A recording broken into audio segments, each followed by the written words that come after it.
Howdy folks, welcome back to my YouTube channel. I am your host, the Mighty Bjorn, and today for you I have a Bjorn's Mighty Thoughts video. And what I'll be talking about today is I will be talking about my Springfield Armory EMP4. And I'll actually show my handgun off. I'll talk about some of the different features of the handgun.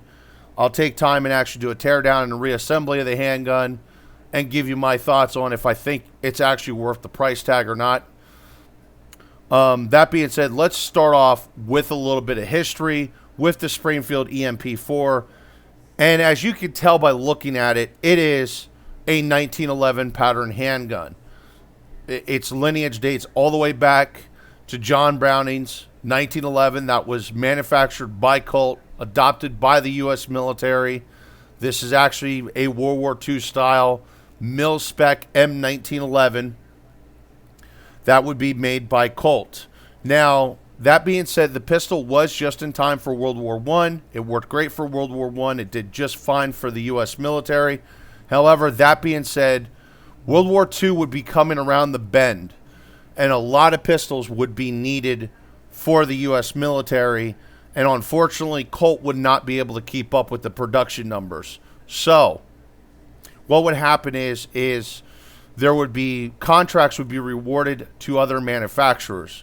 One of those manufacturers was not even a gun manufacturer at all. It was actually Sainer Sewing Machine Company. Now there's only, I can't quite remember the number. It's like 200 pistols or something like that Sainer Sewing Machine Company had made. They're really rare, really expensive, and very hard to come by. I actually could not even find a good image, or more or less a good image that I could guarantee was a Sainer 1911. This is obviously not a handgun here, folks. It's actually a sewing machine.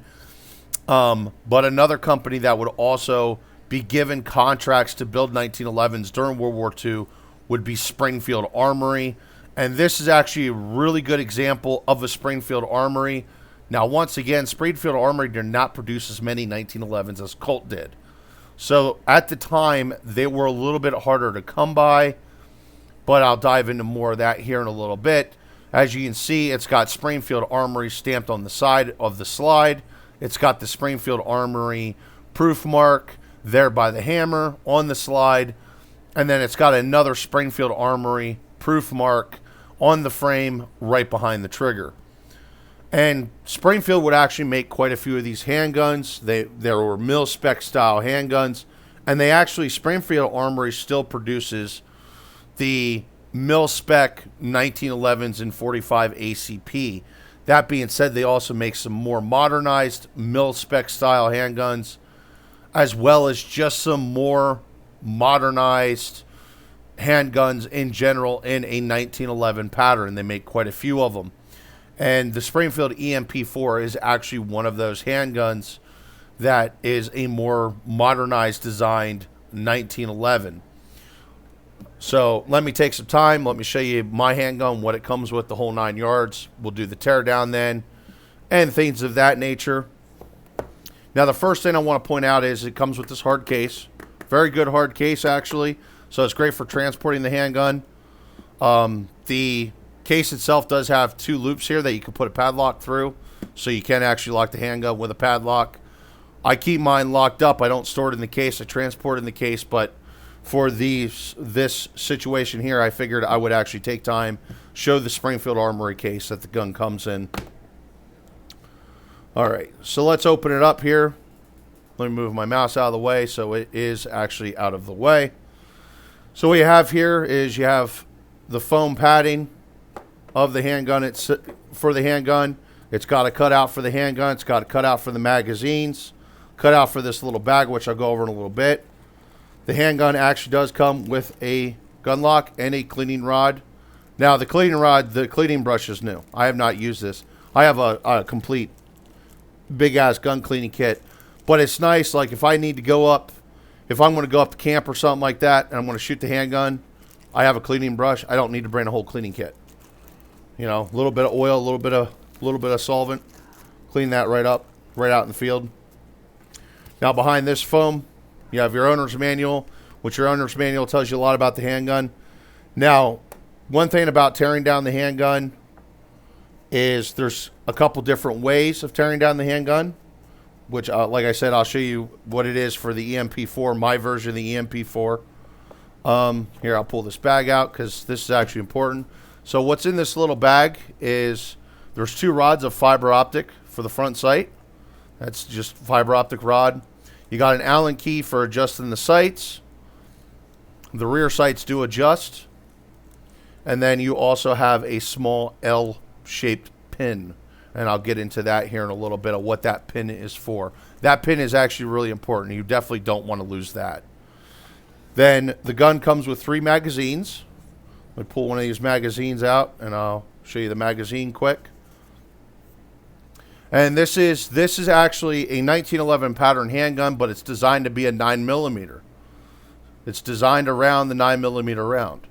So you don't have a converted magazine where it's actually a magazine for a 45 that was modified for 9mm ammunition. This is actually a real, true, honest-to-God 9mm magazine. Now, one thing I do want to point out that surprises me is I fired off about 1,500 rounds out of this pistol so far, maybe more. I've had no problems with loading or jamming or anything like that. And that really surprises me because there has been notations that 1911s with that style follower tends to have problems with loading, especially as you're getting down to your last few rounds in the magazine, like your last 1 or 2 rounds. I have not had that problem. These magazines are really nice. They're actually easy to load, and they're pretty damn solid. They have a really good spring in them. Spring has a lot of tension to them. The only thing that disappoints me about the magazines is when the magazine is loaded, the butt plate is flush to the bottom of the handgun, and sometimes it feels like I actually got the magazine slapped in, but actually didn't, and like I'll fire a shot off and the magazine will fall out. And that's just because I have this big meat paw and I'm clumsy. It's not so much the handgun, but it would have been nice if they would have had maybe a thicker plate or a rubber plate or something on the bottom of the magazines, just to make sure you got that magazine in there really good and tight. And that's only happened to me twice. I think it's happened to me twice out of all the ammunition I put out. And these are 9-shot magazines. They're not 7-shot. The original Colt 1911s were 7-shot mags. You can get some larger mags. I've seen up to, I actually seen a mag, I think it was a pun. I think someone kind of made it in their basement, but it was actually a 30-shot mag, and it was like ridiculously long. That was for an actual 1911, not one of these. All right, let's get the handgun out here. Show you the handgun, point out some of the features. Now, first thing I'm going to do, there is no magazine in the handgun. My 3 magazines are in the case, and actually let's put the case off to the side. And this is a single action style handgun. So the hammer is forward, the gun cannot fire. It's a single action semi-automatic, but I'm going to clear it for safety reasons. So I will pull back the slide, lock the slide, look in the chamber. Just for YouTube's sake, I'm going to show you the chamber, so that way you can see that there is no bullet in the chamber. Okay, let's talk about some things here. Okay, first things first, when I first picked up the handgun, the grip it's got a really aggressive grip to it. Let me show you the grip here. It's got a really aggressive pattern. It was actually kind of uncomfortable until I actually went shooting the handgun. And then I didn't notice the grip anymore. And actually, I've gotten kind of used to the grip, so now I don't really notice it at all. I've never had a handgun with a grip this aggressive. And that being said, it's really damn good. Honestly, this grip is awesome. I have a lot of problems with, especially single stack handguns, where the handgun, as I'm shooting, the handgun turns a little bit in my hand.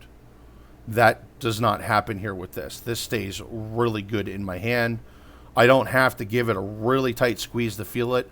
Oh, and by the way, where I was talking about the magazine part, as you can see, so I got to make sure I kind of move my hand out of the way when slapping in a new magazine. So that, like I said, that was the whole magazine thing. That's more on me than the handgun. It has an ambidextrous safe, so that the safety lever here is on both sides of the handgun, which is great for left-handed and right-handed shooters or people who shoot with both hands. I am in the case of I shoot with both hands. And then now I can't engage the safety now. I don't actually need the safety now. As I said, this is single action, semi-automatic. So even if there was a round in the chamber and I pulled the trigger with the hammer forward, it would not fire. The trigger cannot engage. Now, sorry, the hammer cannot engage. Now with the hammer back, the gun can be fired as long as the grip safety is engaged. So basically the handgun will not fire right now. I'm actually pushing pretty hard on the trigger. And it's that simple. The trigger is nice, clean, and crisp. The hammer is very good, very functional. And you can actually get that nice click out of it. So it's actually really good. Now, me personally, the best way I can put it is because this is a single action handgun, a single action semi-automatic. Understand the difference is if this was a double action, my Smith & Wesson is a double action semi-automatic. The difference is if the hammer's forward with a double action, the hammer will still engage. So if I pull the trigger, it could still fire. Here, that doesn't happen. So the hammer kind of acts as a safety in itself. As long as that hammer's forward, the gun will not fire, even if a round is chambered.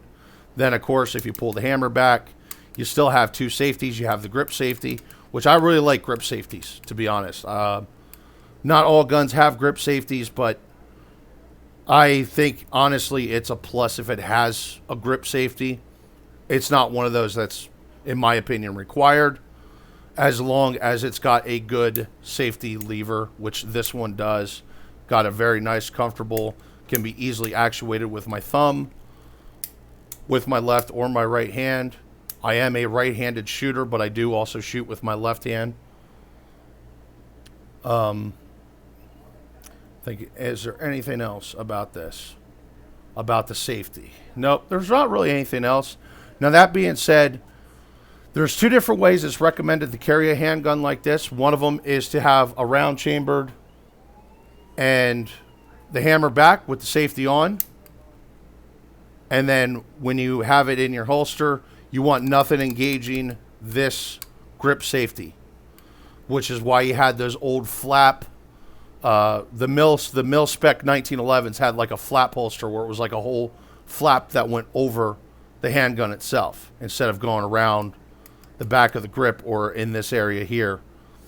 Me personally, I carry mine with the safety off, round chambered, and in the holster just like that, with the hammer forward, nothing actuating this. Mine goes into like one of those molded locking lock style holsters. So I have to actually push a button on the holster to release the handgun.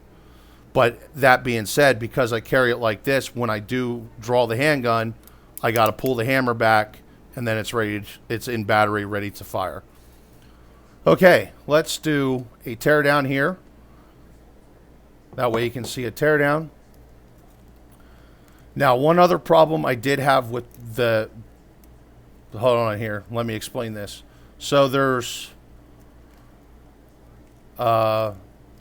one thing that kind of makes me nervous with this handgun, which has not arisen as a problem. And there's one problem I had with the handgun, extremely minor and actually affected nothing. At the end of the day, it absolutely affected nothing. So it's an issue, but it's not a major issue. Let's start with the minor bug, if you will. And that's when this ejects around, a lot of handguns, when they eject rounds, they really kick them out. This one here, it doesn't seem, I mean, it kicks them out, but it's just enough. It's not, you're not getting rounds out like 4 or 5 feet away or anything like that. They're dropping literally right at your feet. Now, don't get me wrong. That's nice for policing brass. But it just, to me, it seems like the ejector's weak. But after firing 1,500 rounds, I actually believe it's designed like that on purpose. And that even though, to me, normally with what I experience with semi-automatic handguns, that seems like a weak ejector, it's literally good enough. It works very well. The next thing I had a problem with, this was just a little problem out in the field, is the front sight here is a fiber optic. Now, when I was out in the field the first day with this, I shot off about 500-600 rounds out of it constantly. I'd keep loading up my 3 magazines. I'd empty all 3 magazines, load them back up, and just keep cycling through. And at some point or another, I did lose that fiber optic pin. It's not a big deal. It's really easy to replace a fiber optic pin. They give you additional material. And that being said, it's just plastic. You can cut it, you can snip it, you can put it to length, and you can melt it down. Okay, let's do a teardown. So we'll start with, I will pull back and lock the slide here. Now, you're not going to be able to see it. I'm going to try to show it, but you're not really going to be able to see it. But there's a small hole in the guide rod here. It's like back in here. I'm not sure. Yeah, there you go. You can see it. Now, what happens is this little L-shaped pin, it's perfectly round, except for its L shape. You slide that into the hole, like so. And then you release the slide. Now, I don't suggest just slamming down the slide release. I suggest grabbing the slide, pulling it back a little bit, and riding the slide to that pin. Okay, so what that does is there's a spring in here on the guide rod, and it keeps that coiled. Now, what you do is you press here. You got to press it kind of hard. And that pushes out your slide release and slide lock handle, like so. Now, you grab the slide, and there you go. Now you have your frame, which the frame feels light in the hand. I'm not quite sure what the frame is made of. I almost feel like it's an aluminum frame, but I don't think it's actually an aluminum frame. But it's definitely light. Now, the real chunker, where the real weight is actually the slide itself. Let me show you. Now, once you get your slide down this far, make sure your barrel is all the way back and locked. Push your guide rod back, up and out. And there you go. There's your guide rod. And I'll show you how to tear that down in a little bit. And then for the barrel itself, you just push up on the barrel and push it forward and out the front.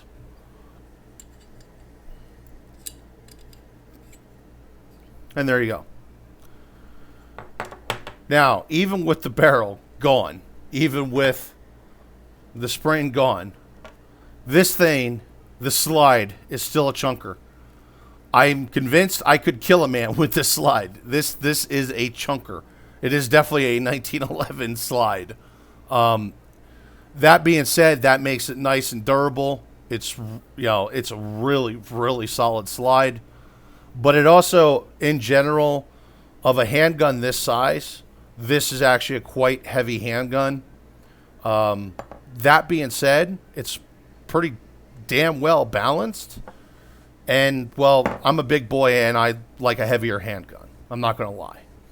Now, you got the bull barrel here. This is stainless. They make various different types of gun barrels for these guns. I've actually seen them already where they were blackened steel. My buddy actually bought a Springfield EMP after firing mine, and his barrel is actually blackened steel. So I'm not quite sure what the deal with that is. And then the barrel's got some locking lugs, so it does lock up into the slide itself. But a pretty solid barrel. Okay, so now the spring here. Now the important thing here is the reason why you can't just like, I don't know how do I want to explain it, but you can't just take it out without the tool is because you have like this Mickey Mouse looking plate on the bottom. God forbid, now I'm going to get sued by Disney. They're going to need it after being sued by Scarlett Johansson. But when it's all assembled, that round shape here sits right under the barrel, like so. And what happens is because of the spring tension and things of that nature, you just cannot push it forward enough and back it out. You got to keep the spring tension on. So what I have to do here is there's this little collar. This is your spring. This keeps your spring and guide rod in place. And basically all you got to do is put that flat plate on top of a table, push down a little bit. Of course, I got to have my fingers clear of that pin.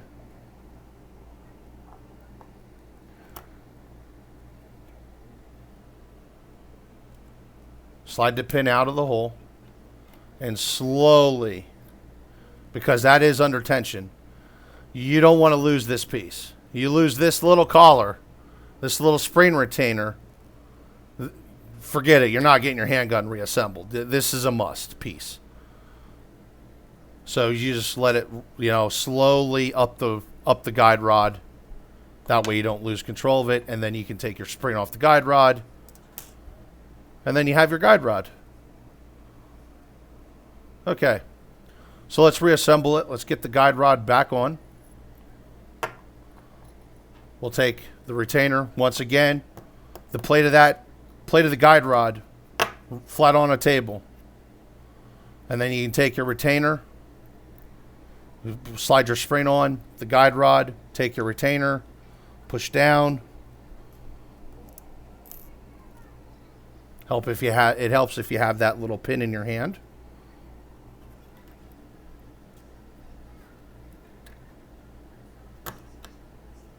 And this is one of the difficult parts about reassembly of this handgun, and there it is. So pretty much perfect, reverse. Okay, slide, your chunker slide, the chunker slide. You got to bring it in through the front and lock it into place. Now there's like a little loop here. Make sure that loop is up. That's actually important. And then once again, this goes in through the back. And you want to make sure your curve here on your guide rod plate is facing the barrel. Push through, and that's done. Oh, hold on. Mine's a little bit off right now. Just give me a moment. She's being stubborn. There we go.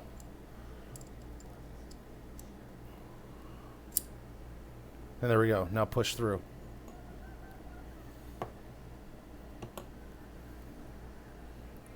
And then, actually at this point what you can do this two different ways. You can either put the slide on, or you can press really hard with your thumb and pull the pin out, and then just let the slide go back against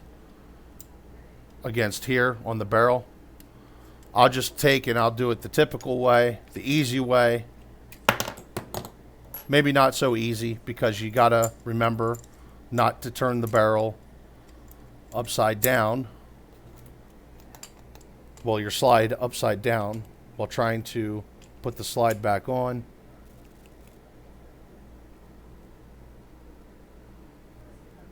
Oh, and then of course, you know what?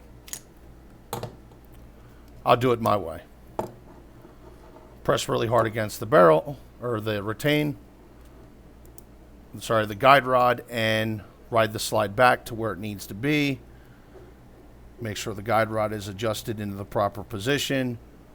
And there we go. And then back on the slide, slide back on the frame. Pull it back slightly. Now what you have to do here is that loop I had pointed out earlier has to be lined up through here.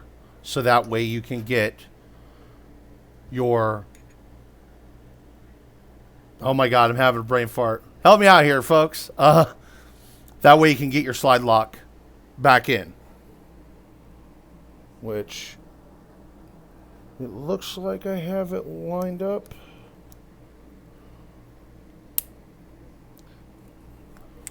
Okay, all the way back. So that clears. Push really hard and bang. And there we go. The gun is reassembled.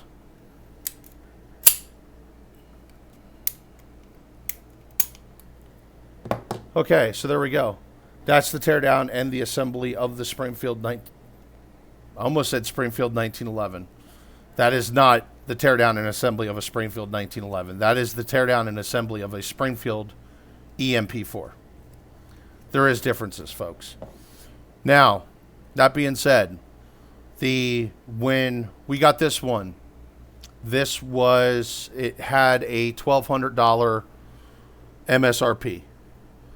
It is now up to $1,250 MSRP. You can usually actually pick them up used for about $1,000 is what I was seeing online. I can't really tell you if I think it's worth it or not. What I can tell you is this thing is a real honey of a gun. I've fired a lot of handguns over the years. I've shot Glock, SIG, Springfield, Smith & Wesson, Colt. The list continues. Generics that I can't even remember what the brand names were. I've never shot Walter. That's probably the only recognized name brand out there I have not shot. I've even shot H&K. Of all those handguns, this one honestly shoots the best. It's very accurate. It's a good 20-25 yard handgun. It's perfect for that close quarter self-defense situation. It is considered a concealed carry piece, although it is kind of on the larger end of a concealed carry handgun, but it is good for concealed carry. So realistically, when it comes to the price tag, it's up to you and what the price is of the handgun where you live.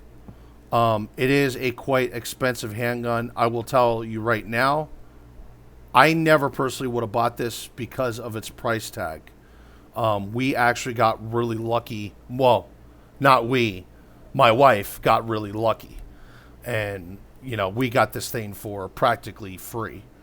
That being said, after shooting, before shooting it, it was like, I was looking at it and it's like $1,200 handgun. I don't see it. After shooting it, me personally, I feel it's hard to actually argue with $1,200 for this. But man, it's still a lot of money. So all in all, it comes down to your budget. I'm more of a Smith & Wesson Ruger type budget guy. I don't have the budget to spend $1,200-$1,400 on a gun, and that's because I have two kids, which obviously you keep seeing one of them in the background. Anyway, folks, it's really good. It's a damn good shooter. I was at 20 yards with this. I was shooting a group the size of a quarter. Now, that being said, I am a really good shot. I do have military training. I've been shooting guns since I was a little kid. Like 7, 8 years old was the first time I shot a handgun. So obviously training is a part of it. But it's really solid handgun. That's all I can say about that, folks. I can't say any more than that. But anyway, folks, Thank you very much for tuning in. Hopefully you enjoyed the video, learned something about the Springfield Armory EMP4, as well as a little bit of history about the 1911 pattern itself. So hopefully you all enjoyed the video. Thank you very much for tuning in, and have yourself a wonderful day.